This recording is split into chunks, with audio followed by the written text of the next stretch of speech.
Hi. The way that we're in the second part, please go check out the previous part to gauge your bearings. The way that I feel towards my cat, for instance, when I first got the animal, it was a rescue cat. It had nowhere to go. I didn't know what in the world was going on. It was just a kitten. It could have been like 3 or 4 months, maybe 5 months old. And I felt sorry for it, and I took it in. I had no idea what in the world I was entering into. I doted over the cat, and in the beginning stages of an animal's life, a cat's life, if at all you have ever had a cat, you would know that it does not yet walk in the behaviors that cats very typically walk in. Things like dust bathing and just being very frantic all over the show. It was very sort of kind of kept in a bunch and well behaved. But as the months progressed, it started to become like a typical happy cat that was no longer scared of the surrounding environment. On the day when I took it in, it was raining all over the show. It was thundering, peals, and it was scared. It got out of that frightful state and started to be warm and free towards even the neighbors, not scared of anybody. And so with that freedom came basically the cat roaming around as cats roam, like when they don't feel threatened, when their environment is secure. And this was when I started to have issues with it getting dirty excessively. There was a time when it had like an infection on its back, because I think it had gotten into a fight with another cat, and it just spread and spread, and I couldn't take it properly to the vet, stuff like that. And that's when I realized what a big fat chunky burden this animal was on me, because I am in no position to take care of an animal, let alone a child. And it's ironic because people want me to fall pregnant, because apparently that's the one thing that's going to shut me up, because if I have a baby that I need to feed, I'm not going to be so vocal about things until I get cancelled on YouTube, and so therefore you lose my entire channel. If you get what I'm saying. Yeah, well, with me being unable to take care of like an animal, something so basic as a cat, how under heaven do you think people are supposed to survive in a world that is making it increasingly difficult for them to dote over, for instance, a kid? So now my cat is a burden. I am merely just taking care, in the same way that if you were a mom of a human being, like an animal does not come even close to a human being when it comes to being taken care of. So people who call animals their kids, by all means, insofar as you don't think it's an actual human child, okay? Because it's a massive difference, huge difference. Things made in the image of God versus those which are there for us to have dominion over. Massive difference between taking care of an animal and a human being. And I say that, I highlight that issue because humanity has just lost perspective on that. Humanity has, they've made a decision to treat animals better than other humans. There are people who can absolutely dote over a dog and then treat the next door neighbor's child like they're nothing. So those kinds of things, just absolutely missing perspective and falling off a shelf as a result, knocking your head on the ground and so losing all of your senses. Stuff like that is what's like just ramping up in the last days. But let's just get back to the point with the animal, with the cat, where it is that in the beginning I was just doting over the cat. I adored it. It was so cute. It's just this like fluffy white cat with these like yellowish eyes, very light, and it's a beautiful cat. Okay, if it's clean and beautiful and just looking at you lovingly without it scratching and without it rolling around in dust and sand, it's a beautiful cat. Like if it was an indoor cat, if I had kept it inside and not allowed it to go outside, I would likely every single day just feel blessed by owning this animal, because it is so beautiful. But the beauty gets extracted when it comes back dirty, when it comes back wounded, or, scratched. And I now cannot take it to the vet. I cannot take it to the shampoo parlor. I cannot, take it to where it is that it would need to get a vaccination to prevent it from getting a new illness or whatever. Or, you get my point. Like all the things that you would need to do in order to take care of a pet that you bought because you are, you are desirous of being a pet owner. I can't do that with any liberty in these conditions, so I wish I had never taken the cat in, because I could not for the life of me foresee what it would mean to own a cat. I've never owned an animal, at least not one that I'm taking care of on my own before, right? We've owned pets in the past in the household where I was living with my mom and my siblings, but never before have I ever had my own animal in my own apartment where it's me 24 hours that's taking care of it. This is the first time in my life. And if I had learned in the past, for instance, because I had aspirations to get a puppy, a dog, right? If I had learned just the amount of work that it takes to own an animal, and truly take care of it, not just like letting it be right out its life and all you do is feed it. If I had taught myself back then from owning an animal, maybe I might have like thought twice about literally taking in a rescue animal.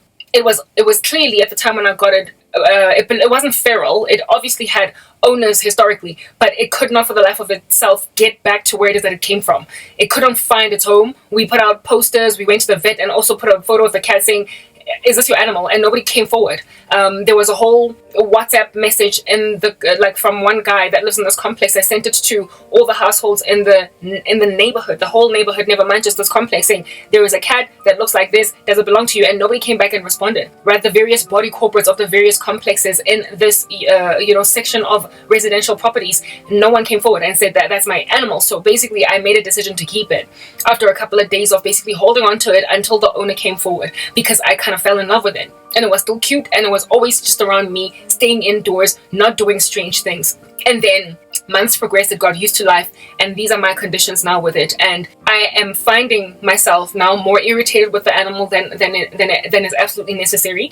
I am resentful of the animal, especially when it comes back dirty, because my life is already so hard, and I cannot be dealing with this situation over and above everything else that I'm experiencing. And I'm using the analogy with the cat. It's not even an analogy, but it's a real life story with the cat to help you understand how abandonment of human beings ends up being a thing in the last days. People are so evil. They are leaving human beings in so much sorrow, poverty, despair, with such hard living conditions, unemployment, putting a person in such a bad state that all they can look out for is themselves. All they can look out for is themselves. Do you understand what I'm saying? Like, when you don't have a job, and when no one is looking out for you, when you don't have proper shelter, when you don't have proper medical care should you get sick, when you are on survival mode, on steroids, the only being that you are in any position to care for is literally you and you alone. You and you alone. You could love your animal like no man's business, but when there is hunger and a severity of it at that, everywhere across the board, you not only have to think about feeding your stomach, but also the cat, also the dog. Now imagine when it's a human being. As a mother, as a dad, in those conditions, you've lost your job, you've been left for dead by friends, family, everybody that basically you used to rely on historically. I mean, this is how homelessness sometimes becomes a thing for people. You know, the godlessness of the last days has made it such that there are people who are even becoming desensitized to the true sorrow of homelessness. It is not everybody that is on the street struggling to make ends meet, that is a drug addict or a derelict that their family just could not deal with anymore, and so now they ran off and left home. And there are some well-meaning people that have been making commentary of this nature across the world, whose channels that I've been watching on YouTube, and it's really breaking my heart because not every homeless person is in that position because of drugs, because of irresponsibility, because of prostitution or whatever. Some people, literally, it's circumstance, especially after 2020, 2019, when the disease of the world took everybody over. There are people who lost their jobs and they had never taken any drugs in their lives other than the occasional Panado when they have a headache. And now they are literally from homeless shelter to homeless shelter struggling, or family members are so mean, they're so cold, and they're treating them so badly that they've got nowhere to go. And then they find themselves on the street or close to it. And when things get that bad, sometimes you end up taking more painkillers than you need. You end up taking, so that like there is a progression. Most people don't just get born in healthy homes and then decide to stray. Most people do not just get born in sound environments and then make a decision that they want to struggle to find a place to lay their head on at night. If they find themselves there, it's literally circumstances that have put them there. There are people who are one salary away from bankruptcy, one salary away from homelessness, and unfortunately this world is unkind to those to whom the world is already unkind. How many of you go to the street and encounter a homeless guy or a girl, and you can look them in the eye when they approach you and they want to ask you for help? You embrace them as a human being. For the better part of the time, you don't even want them to touch you because you think they're dirty. And on top of that, because of all these preconceived notions of how it is that they found themselves on the street, you are assumptive of the fact that they're likely a drug addict or they are just going to bug you, annoy you. So you kind of, keep your distance. You steer clear of them. And even if you give them money, it's like, don't touch me. some of those people that you treat that way used to have entire thriving lives, families, children to take care of, wives that they were married to, and circumstances put them in the position for you to think they are so grubby that you can't even touch them. So grubby. And so when you get treated that way, I mean, there must be some kind of mental illness that comes into your mind as a result of human beings now treating you like you are lesser than them. So when then that is your experience, when you come from a time when you used to be better, and now people look at you as something that is a bug and a bother. Also, what it is that you give, that people tend to give to the homeless that are kind of dirty on the street versus kids in an orphanage versus women in a battered women's shelter is strange to me, because if a person is on the street, they need more help than an orphan in an orphanage. They need more help than a woman that is already being catered to by a center that has taken them in because they are abused. And yet you would much better treat a woman that takes a shower every day, whose husband just would not stop laying his hand on her. You would much better treat her and much better organize for her to get a home on her own than you would for somebody who is completely sitting on the street. You know, these shows that are done on YouTube by these, for instance, barbers that decide to give a homeless man a haircut. I hate watching them. I cannot stand watching them, because for me it's like, no, this guy doesn't need a haircut. He needs a home.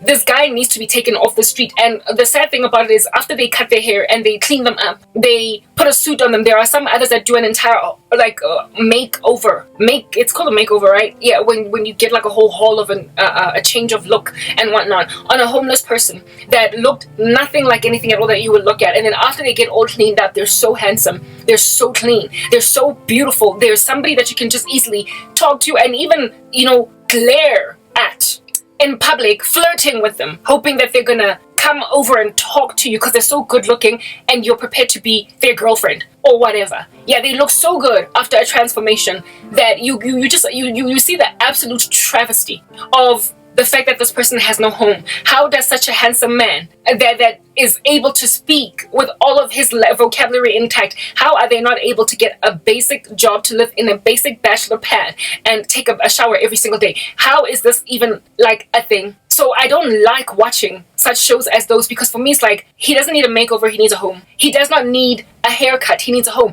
And when you cut his hair and make him handsome, it even hurts even more. It hurts even more to see him walking around with a fresh cut and his clothes are still dirty and torn and he still has to go and sleep on a bench every single night. That's what human beings do when it comes to the homeless. You think that because you give him a haircut, you've done your part, but you are doing a lot more for kids in orphanages that have already been taken into some kind of an environment where they're safe every single day, and women in a homeless shelter where they're safe every single day. You are better off taking all of that money of yours and investing in a cheap bachelor pad and paying rental for all of the year because you can afford to part with that kind of money for just one homeless person, and see if they will not strive to keep that placement instead of assuming that they're gonna go and squander what you've done for them on drugs, instead of making an assumption that they're just going to waste what you've done for them because you've already made a decision about who it is that they are. And I speak like this right now with obviously a very raw and embedded spirit, because I have been literally put on the precipice of a life like that,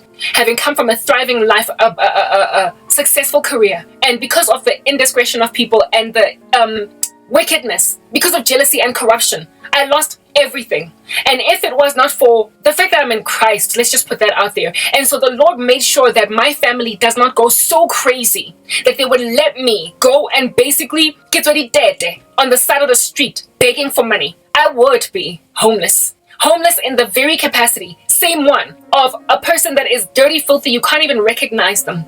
And they are carrying heaps of garbage, or whatever it is that they have on them, with all of their clothes torn, and you can't see any beauty in them at all anymore, because they're so filthy. And if I were to approach anybody on the street, they would look at me like, oh my goodness, here's another junkie that for the life of them are in this position because they put themselves in that position. If Jesus, my King, did not make sure that my family does not go so crazy as to leave me on the street, I would be exactly those people. And the thing about that is, look at me, listen to me speak, gauge me. If you've been watching all of my videos, or at least a handsome amount of them, you will know that I'm not only godly, but I'm responsible. I'm not in the business of taking drugs. I don't even drink alcohol. I try to keep myself in a bunch. I work out. I try to exercise to make sure I don't just let myself go. I've still got hope. Oh, and I've been trying to get jobs. I've been trying to market myself to people to make them understand that I am not what the world has made a decision I am. No, I am. Now, for a woman like me to be in this position is a defining characteristic of the last days, where it is that people are going to be so severely seared in their consciences that they will allow their own children, people they gave birth to, experience labor for hours on end, carried a burden in their stomachs for 9 months, and left it to become destitute and homeless when they were living in a comfortable, cushy home. People who grew up in the same household as their sibling would then watch their own blood sister or their own blood brother beg for cents on the side of the road. People who played on the school playground with certain people would be prepared to gaze upon those same people one day, struggling for the life of them to get a meal, to get a comfortable bed to lay their heads on at night. Everybody is so self-consumed with whatever they're doing, and then they feel proud when they give 10% to their churches in tithes every month. A church of which does not need that 10% of a tithe as much as a person you put on the street to suffer want. Like, properly, there are Christians sitting around telling themselves that I give my part because I give 10% to a mega church that does not need that 10% more than the person that you know of, that you went to high school with, that is struggling to make ends meet, that's struggling to put groceries on the table, that is struggling to take care of their children because they lost a job because they had to go and get a what is it? They refused the vaccine, or because of health reasons they refused to take the vaccine or whatever, and so now they are unemployed. They're facing homelessness, and you're busy giving 10% to a pastor with a Hugo Boss suit. And you think that God is not going to have, some bones to pick with that. Matthew 25 is frankly dedicated to people of that nature. The Bible says, when I was hungry, Jesus says to people at the great white throne judgment, upon judging them for being goats as opposed to sheep, when they ask him, why aren't you letting me into heaven? And the Lord makes it clear that when I was hungry, you did not give me food. When I was naked, you did not give me clothes. When I was sick and in prison, you did not visit me. When I needed hospitality, you did not invite me into your home.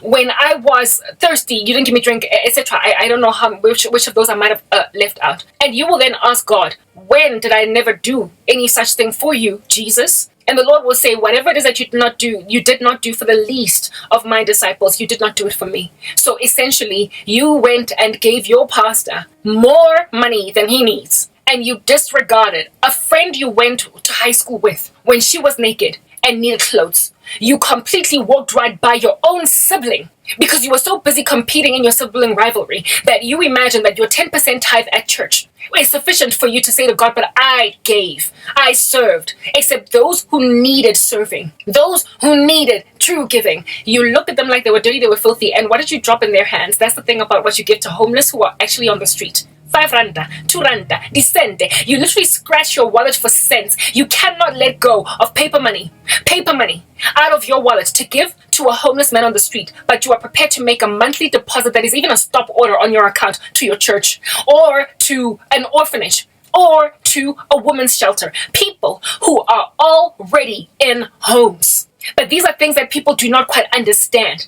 We get that women who are abused need help, but these non-profit organizations have found ways to get funded, and a lot of them also get funded by corporates who are happy to be affiliated with this orphanage and that because it's part of their corporate responsibility.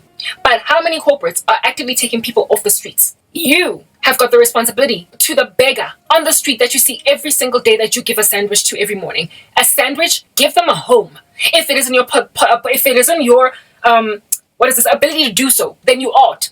The Bible says, if at all any man encounters something that they ought to do, but does not do it, the very same person sins. So you sin when you drive past the homeless man on the street and you hand them a Bible and a sandwich, when you have got enough money to get them a small little bachelor pad in a low-income neighborhood that you can pay the rent for all year long, and forget that you even have placed a person in that environment.